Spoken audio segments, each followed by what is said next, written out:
Sumqayıt şəhərində təkər emalı zavodunda nöqsanlar aşkarlanıb. Fövqəladə Hallar Nazirliyinin Dövlət Yanğın Nəzarəti Xidməti tərəfindən Bakı-Quba yolunun 27-ci kilometrliyində yerləşən Azərbaycan Refinery Company qapalı səhmdar cəmiyyətinin təkər emalı zavodunda keçirilən yoxlama zamanı yanğın təhlükəsizliyi sahəsində çoxsaylı nöqsanların mövcud olduğu, həmin nöqsanların insan həyatı və ya sağlamlığına, ətraf mühitə və dövlətin əmlak maraqlarına birbaşa təhlükə yaratdığı müəyyən olunub.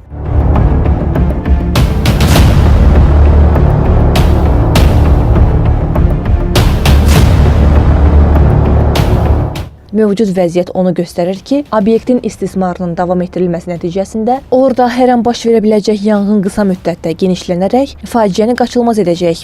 Bunları nəzərə alaraq, yanğın təhlükəsizliyi norma və qaydalarının tələblərinin kobud pozulması faktları aşkar olunan sözügedən təkər emalı zavodunun fəaliyyətinin dayandırılması barədə qərar qəbul olunub və qərarın bir nüsxəsi obyektin nümayəndəsinə təqdim olunub.